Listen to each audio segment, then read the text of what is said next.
नमस्कार। India debate में आप सबका स्वागत है। मैं हूं आशुतोष पाठक। मित्रों, जब हम ट्रैक कर रहे थे मोदी हटाओ गैंग का अभियान कहां कहां चल रहा है, तो एक और बड़ी खबर सामने आई और एक आप समझिए कि बहुत बड़ा प्लान लीक हो गया। और जब आज हम उस प्लान के बारे में आपको बताएंगे तो आप भौंचक रह जाएंगे। और इसीलिए ये जो जेन जी का मूवमेंट कराने की जो योजना थी, जिसमें कामयाबी उनको नहीं मिल रही है, श्रीलंका, बांग्लादेश, नेपाल के तर्ज पे भारत में जो योजना है जलाने की, फूकने की, बलवा करने की, उस योजना में उनको कामयाबी क्यों नहीं मिल रही है। और मैं जब ये तहकीकात कर रहा था कि बिहार में चुनाव के दौरान घुसपैठिया इतना बड़ा मुद्दा कैसे बना, भारतीय जनता पार्टी क्यों घुसपैठिया के बारे में बोल रही है, ये इतना बड़ा मुद्दा कैसे बन गया है, तो प्लान समझ में जो अब हाथ आया है वो आप हैरान हो जाएंगे। और इसीलिए मोदी हटाओ गैंग लगातार ये कह रहा है कि भारत में अनरेस्ट हो रहा है, अमीर और गरीब की खाई बढ़ती जा रही है, अडानी और अंबानी को सामने रखा जा रहा है और मोर्चा बंदी इधर बहुत तगड़ी की गई है। आज जो मैं खबर आपके सामने ब्रेक कर रहा हूं उसके बारे में पहले कभी हमने हल्का इशारा किया था, लेकिन आज आप चौंक जाएंगे। आप मित्रों, कितनी बड़ी योजना चल रही है। आपका दोस्त बन करके आपके साथ दुश्मनी निकाली जा रही है और ये राजनीति का बीभत्स स्वरूप है जो बिहार में देखने को मिल रहा है। मोदी के साथ होकर के मोदी की कब्र खोदने की तैयारी हो रही है। दोस्ती का निर्वाह सिर्फ अपने स्वार्थ के लिए, इतनी बड़ी तैयारी। और आप हैरान हो जाएंगे जब आप बिहार का दौरा करेंगे तो आपकी आंखें खुल जाएंगी। ये घुसपैठिया का मुद्दा आया कहां से, क्यों कर उठा, और खासतौर से चुनावी मुद्दा ये कैसे बना। 1987 बैच के एक आईएएस ऑफिसर हैं, टॉपर हैं, अमीर सुबहानी। बड़ा ही एक सामान्य परिवार से आकर के पढ़े लिखे और टॉप कर गए, बहुत अच्छी बात है। इसमें आप बिल्कुल इसमें वो एंगल मत तलाशिएगा। हो सकता है कि ये सारी जो कवायदें हुई हों, उन कवायदों में इनकी कोई भूमिका नहीं हो, बिल्कुल हो सकता है। ये बात बिल्कुल सच हो सकती है कि आमिर सुबहानी क्योंकि एक खास वर्ग से आते हैं इसलिए कोई इस तरह की बात कह रहे हैं। आप कहेंगे कि बिल्कुल सही कह रहे हैं। नहीं, आमिर सुबहानी 1987 बैच के ऑफिसर हैं और आमिर सुबहानी 2000 ईस्वी से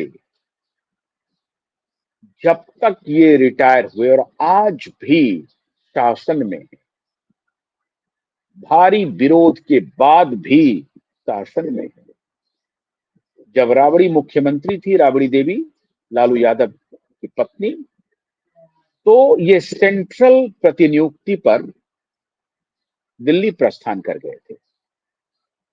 अब वहां कहां अपॉइंटमेंट था उसको जानने की जरूरत नहीं है, लेकिन 1999 और 2000 में जब पहली बार नीतीश कुमार की बहुत ही छोटे अंतराल के लिए सरकार बनी थी, उसी वक्त माननीय आमिर सुबहानी जी को बिहार बुलाया गया और माननीय आमिर सुबहानी तब से गृह विभाग की शोभा बढ़ा रहे हैं।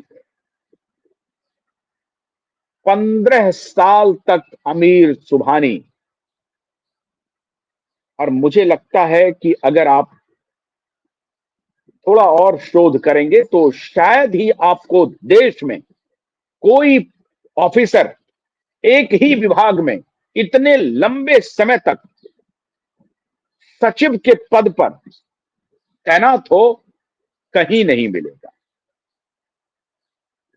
पूरे भारत में कहीं नहीं मिलेगा। लेकिन अमीर सुबहानी जी 2000 से 2015 तक तो कंटिन्यू, 2014 में जो थोड़े से अंतराल के लिए, थोड़े से वक्त के लिए जब जीतन राम मांझी मुख्यमंत्री बने, तो माननीय मांझी जी ने इन्हें हटाया, गृह विभाग से इनका स्थानांतरण करवाया। लेकिन जैसे ही जीतन राम मांझी हटे और मुख्यमंत्री नीतीश कुमार ने कुर्सी संभाली, माननीय अमीर सुबहानी जी दोबारा गृह विभाग में तैनात हो गए, 15 वर्षों तक लगातार। और उसके बाद ऑफ एंड ऑन, अभी जब त्रिपुरारी शरण रिटायर किए, बिहार सरकार के मुख्य सचिव, तो चीफ सेक्रेटरी के रिटायरमेंट के बाद इन्हें चीफ सेक्रेटरी बनाया गया। डीओपीटी ने विरोध किया,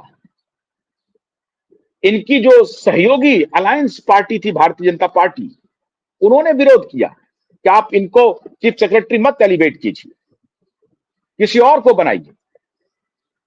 लेकिन अब सीनियरिटी पिक एंड चूज कोई मतलब नहीं है, अमीर सुबहानी चीफ सेक्रेटरी भी बने, गृह सचिव 15 वर्षों तक लगातार, बीच में थोड़ा बहुत ऑफ एंड ऑन वो जो जीतन राम मांझी के समय में ट्रांसफर हुआ इनका, और उसके बाद जो सरकार का सबसे ताकतवर ओहदा होता है चीफ सेक्रेटरी का, वो भी वो रहे। अब रिटायरमेंट हो गया, रिटायरमेंट के बाद देखिए बीईआरसी के ये चेयरमैन हैं और अगले 4 साल के लिए भी नियुक्त हैं अमीर सुबहानी साहब। बीईआरसी के चेयरमैन के बतौर इन्हें माननीय नीतीश जी ने तोहफा दिया, और ये फिर रिटायरमेंट के बाद अगले 4 साल का इनको एक्सटेंशन मिल गया और सारी सुख सुविधा के साथ विद्युत नियामक बोर्ड के ये चेयरमैन अपॉइंट कर दिए गए। कोई बात नहीं है, अच्छी बात है।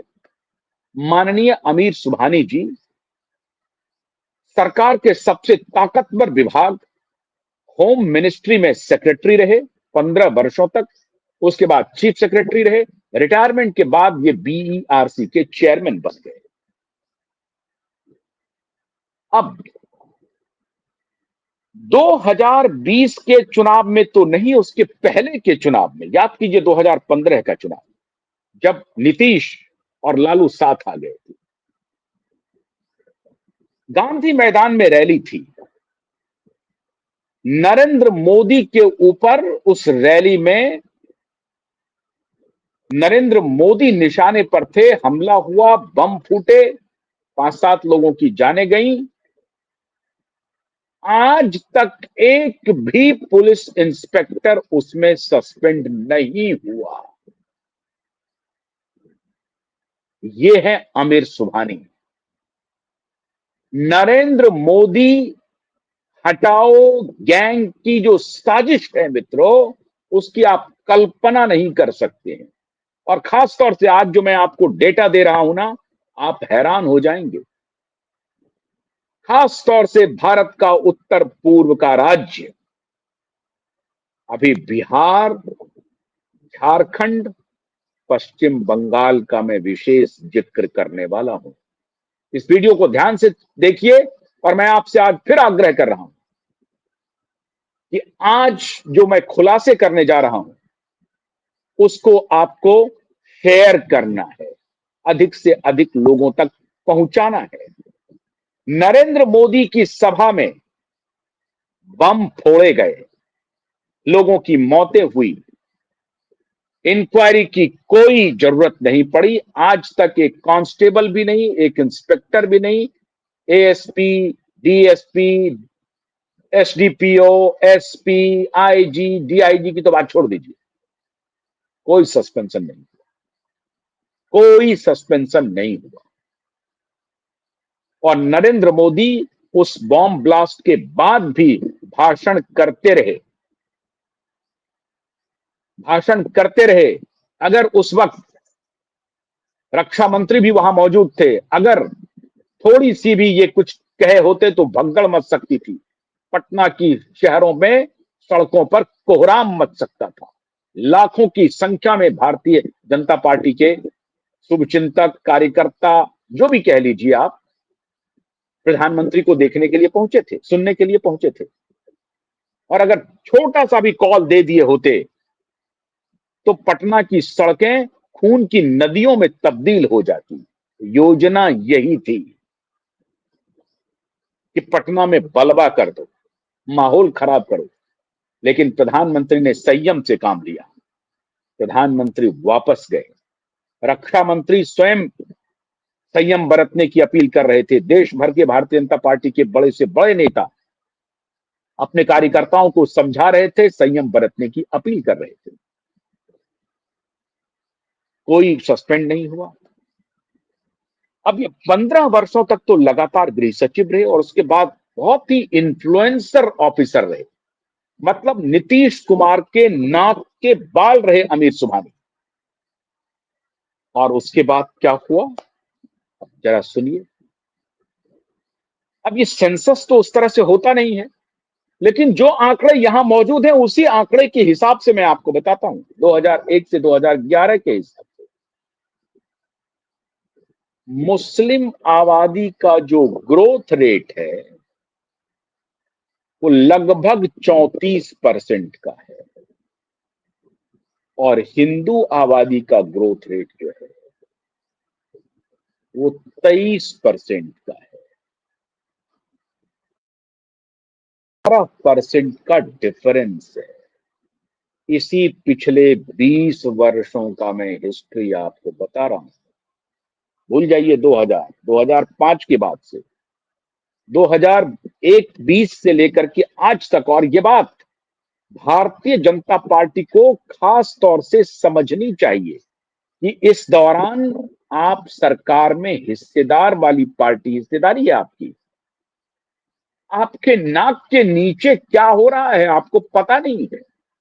इसलिए मैं कहता हूं कि भारतीय जनता पार्टी के जो स्थानीय नेता है मित्रों, उसमें इतनी समझ नहीं है, या वो कास्ट लाइन पर इतने डिवाइडेड हैं कि बड़े प्लान को समझ नहीं पाते हैं। उनकी इतनी हैसियत नहीं है, उनकी ताकत नहीं है। और उधर एक पूरा संगठित गिरोह काम कर रहा है, बहुत सधे हुए अंदाज में। 3 स्टेट के डेमोग्राफी को पूरी तरह से बदल दिया गया है और इसी 3 स्टेट से जैन जी की पुकार होने वाली है। पहला बिहार देखिए, बिहार में पूर्णिया, अररिया, किशनगंज, कटिहार, ये जो सीमांचल का इलाका है, जिसका आधा हिस्सा पश्चिम बंगाल से लगता है, आधा हिस्सा नेपाल से लगता है और आधा हिस्सा जो पश्चिमी और मध्य बिहार से लग रहा है, इसकी डेमोग्राफी पूरी तरह से बदल गई। सबसे ज्यादा ग्रोथ इन इलाकों में भी और उधर चंपारण के भी इलाकों में भी, जो नेपाल से सटा हुआ इलाका है, वहां भी है। झारखंड में पूरा डेमोग्राफी बदल गया। वहां 10% के ऊपर का डिफरेंस है हिंदू मुस्लिम पॉपुलेशन में, जो ग्रोथ रेट बढ़ रहा है। अकेले रांची शहर में 2.55% पॉपुलेशन अधिक है हिंदुओं से, मुसलमानों का पॉपुलेशन अधिक है। अब मैं इसको जो मैं कह रहा हूं उसको ऑफेंड मत होइएगा, जो हमारे सुधीजन, हमारे मुस्लिम भाई बहन हैं, वो ऑफेंड मत होइए। मैं जो बात कह रहा हूं, मैं कुछ दूसरी बात कह रहा हूं, उसको समझिए आप।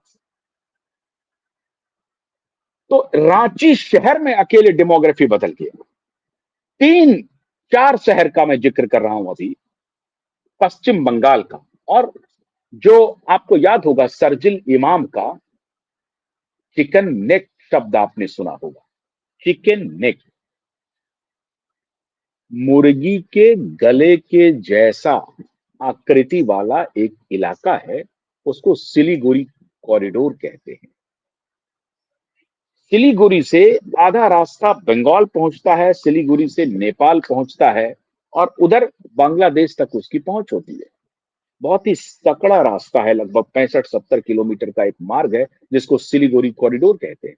और इसीलिए सिलीगुड़ी का जो एयरपोर्ट है मित्रों, वो स्ट्रैटेजिकली डिफेंस एयरपोर्ट है। वहां पर जो सिविलियन के जो प्लेन आवाजाही होती है, कमर्शियल जो एविएशन है, वो एक अलग है, लेकिन वो पूरा का पूरा एयरपोर्ट जो है वो डिफेंस एयरपोर्ट है। इसी चिकन नेक को काटने की बात कह रहा था शर्जिल इमाम, जवाहरलाल नेहरू विश्वविद्यालय में बैठ करके, और सीएए एनआरसी के आंदोलन में शाहीन बाग में बैठ करके कह रहा था।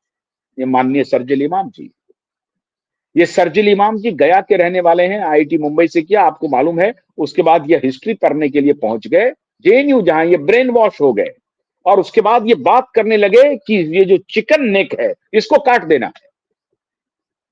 तो शर्जिल इमाम जेएनयू में बैठ करके तैयारी कर रहा है, और यहां बिहार में बैठा हुआ अधिकारियों के संरक्षण में ग्रोथ रेट को बढ़ाया जा रहा है। होम सेक्रेटरी बैठ करके, होम मिनिस्ट्री में बैठ करके, ताकि थाने पर कब्जा रहे, कोई आने जाने में कोई रोक टोक नहीं हो। पटना शहर पूरी तरह से, अगर पटना में कुछ अच्छी बिल्डिंगें आपको दिख जाएं तो समझिए वो बक बक का है। शानदार, वहां पर हज के लिए शानदार बिल्डिंग बनी हुई है। ठीक पटना स्टेशन के बाहर में जो जो मशहूर हनुमान मंदिर है, उसके बगल का देखिए स्थिति क्या है। इस इलाके में रेलवे लाइन की जमीन पर,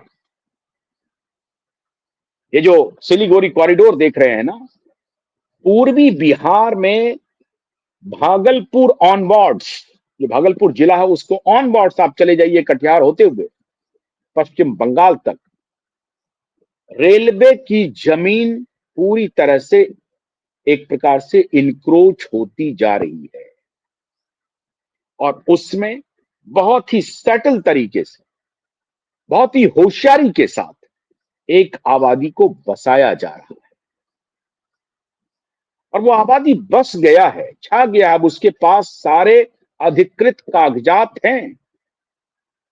उसी तरीके से झारखंड में संथाल परगना, मैंने रांची का भी आपको जिक्र किया, और पश्चिम बंगाल में मुर्शिदाबाद, 24 परगना, उत्तर 24 परगना, दक्षिण 24 परगना, कोलकाता, बिजनापुर, और उसमें क्या स्थिति है डेमोग्राफी की, जरा आपको मैं ध्यान से सुनाता हूं, सुनिए। ये है,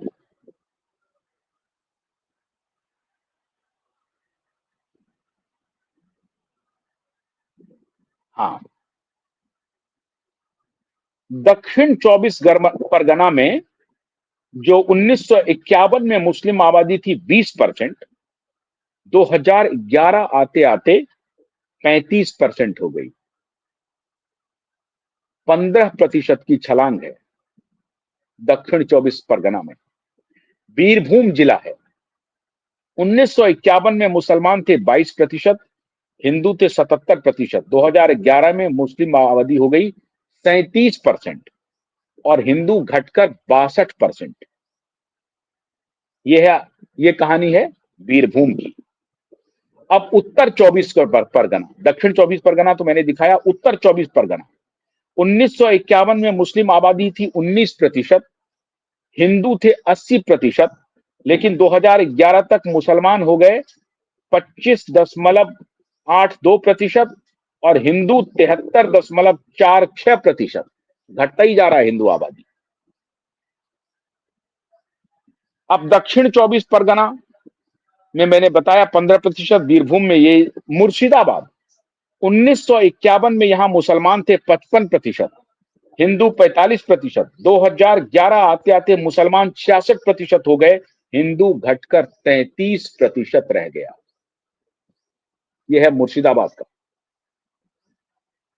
मालदा 1951 में मुस्लिम आबादी थी 37%, हिंदू 62%, 2011 में मुस्लिम हो गए 51%, 51%, 37 से 51% हो गए और हिंदू घटकर हो गए 48%। मालदा की कहानी मैंने बताई।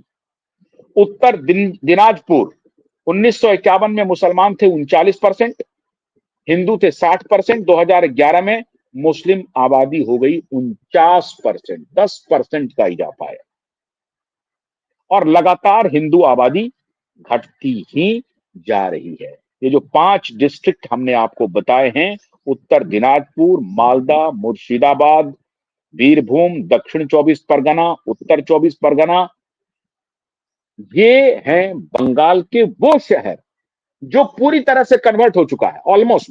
वहां अब बहुतायत संख्या में मुस्लिम आबादी है, हिंदू आबादी लगातार घटती जा रही है।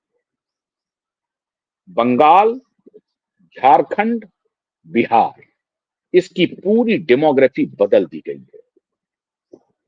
अमीर सुबहानी जैसे ऑफिसर यहां पर कमान संभाल लिया, बंगाल में ममता दीदी ने कमाल संभाल लिया और अभी समझ में नहीं आ रही है हेमंत सोरेन साहब को, लेकिन अब जब उनको उनका पूरा ट्राइबल का ट्राइबल गांव, बस्तियां और खास तौर से उसने मुस्लिम युवा ट्राइबल लड़कियों के साथ विवाह करके उनके जमीन को कब्जा करने में लगे हुए हैं। वो अलग अलग अभियान पे हैं, आबादी भी बढ़ा रहे हैं, ट्राइबल लड़कियों को के साथ शादी भी कर रहे हैं, उनका धर्म परिवर्तन भी करा रहे हैं, हर तरह का काम हो रहा है और ये सब पैसे पर हो रहा है, पैसे पे।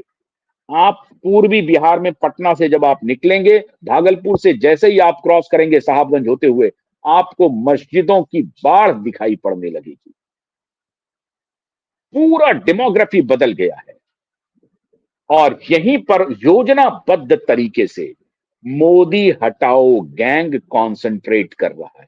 महाराष्ट्र में बात नहीं बनी, कर्नाटक में बात नहीं बनी, उत्तर प्रदेश में बाबा का बुलडोजर चल रहा है, हरियाणा में बात नहीं बनी, तमिलनाडु में भी बात नहीं बन पा रही है, केरल जैसे स्टेट में तो खैर हॉस्टिंग पॉलिटिकली हॉस्टेड है, लेकिन इन सारे स्टेट में भारतीय जनता पार्टी नहीं है, मोदी नहीं है, लेकिन बावजूद इसके मोदी केंद्र में बैठा हुआ है, विराजमान है। तो ये जो पूरा इलाका है, इस इलाका से मोदी को हटाने का दो चक्र तैयार किया जा रहा है और इसीलिए ये पूरा मोदी हटाओ गैंग कॉन्सेंट्रेट कर रहा है कि बाय हुक एंड क्रुक उनके लिए जीवन मरण का प्रश्न है कि बिहार से मोदी की पार्टी को सत्ता से बाहर करो। वो नीतीश को बाहर नहीं करना चाहते हैं क्योंकि नीतीश के राज में वो कंफर्टेबल हैं, नीतीश को नहीं हटाना चाहते हैं और इसीलिए मोदी हटाओ गैंग इस लक्ष्य में लगा हुआ है कि भारतीय जनता पार्टी को उतनी सीटें ना आ पाए जिससे बीजेपी अपना मुख्यमंत्री बनाए। तो यहां कास्ट में झोंकने की तैयारी हो रही है, ये इंटरनेशनल प्लानिंग है, इसमें सीआईए पूरा काम कर रहा है मित्रों। पूरी तरह से सीआईए के एजेंट बांग्लादेश और नेपाल में बैठ करके इस पूरी गतिविधि को अंजाम दे रहे हैं और इसमें बिहार के बहुत सारे नेताओं को व्यक्तिगत रूप से मैं जानता हूं कि उनका अलायंस मुस्लिम माफियाओं के साथ कैसे रहा है। वो कैसे अब्दुल्ला बुखारी से दिल्ली में चुपके चुपके मिलते हैं, जाकिर नायक से मुंबई में चुपके चुपके जाकर के मिलते थे और सैयद शहाबुद्दीन का कितना गहरा रिश्ता था दाऊद गैंग से। सैयद शहाबुद्दीन के बेटे ओसामा साहब को लालू जी ने टिकट इसलिए नहीं दिया कि उनको मुस्लिम वोट चाहिए, लालू जी ने टिकट इसलिए दिया कि मुंबई का दाऊद गैंग लालू को मजबूर कर रहा है कि ओसामा साहब को टिकट दो और इस मुद्दे पर ये जो जातिवादी कुनबा है जो विरोध नहीं कर पाएगा।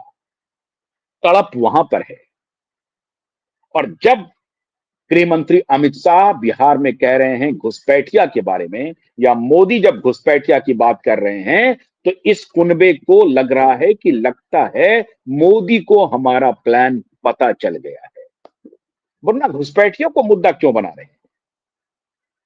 मोदी को इस प्लान की जानकारी हो गई है।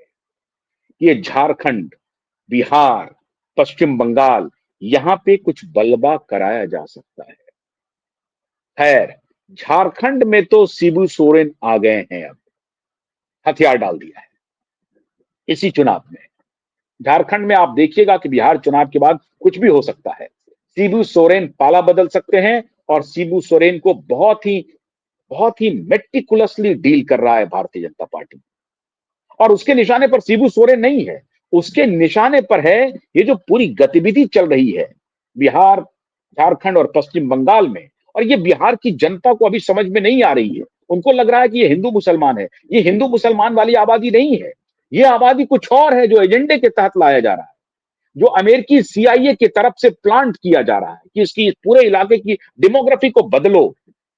जब ये डेमोग्राफी बदल जाएगी तो ये डेमोग्राफी को, इस आबादी को जब कभी भी चाहेंगे, जिस किसी भी सरकार के खिलाफ चाहेंगे, यूज कर लेंगे।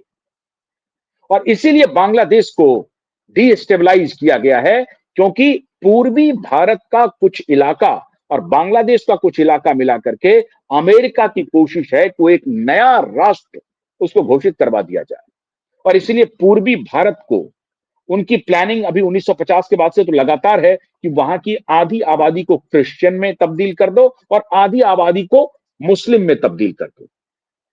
तो ये जो सनातनी है या हिंदू आबादी है, इसको वो मेजॉरिटी जो है वो आउट कर दे।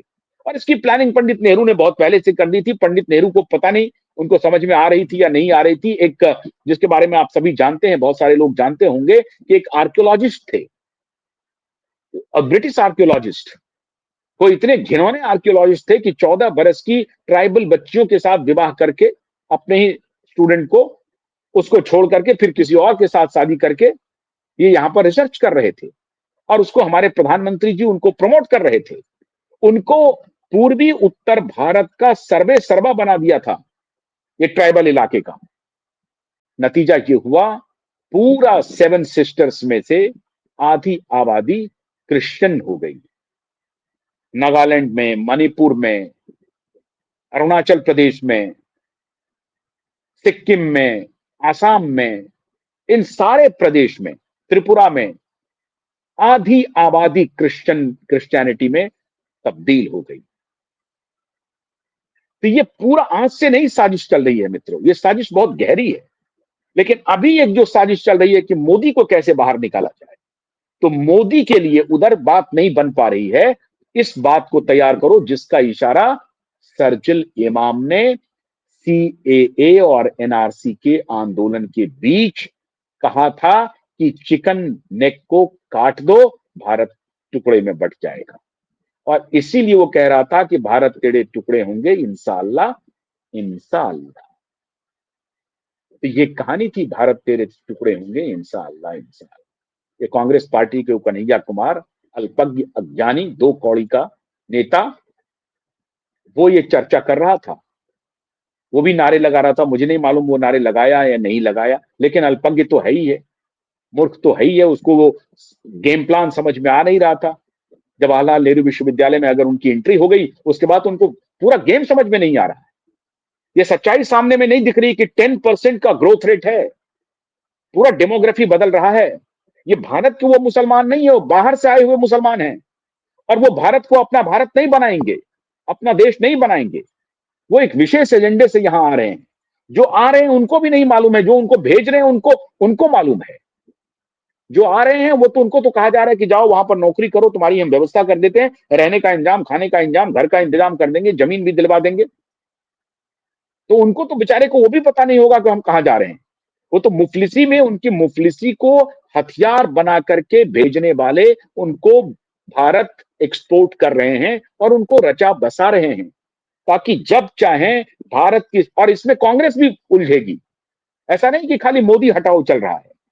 इस अभियान में जो कोई भी सरकार होगी उसको ये ब्लैकमेल करेंगे ये पूरी की पूरी आबादी CIA का पूरा ब्रेन चाइल्ड है।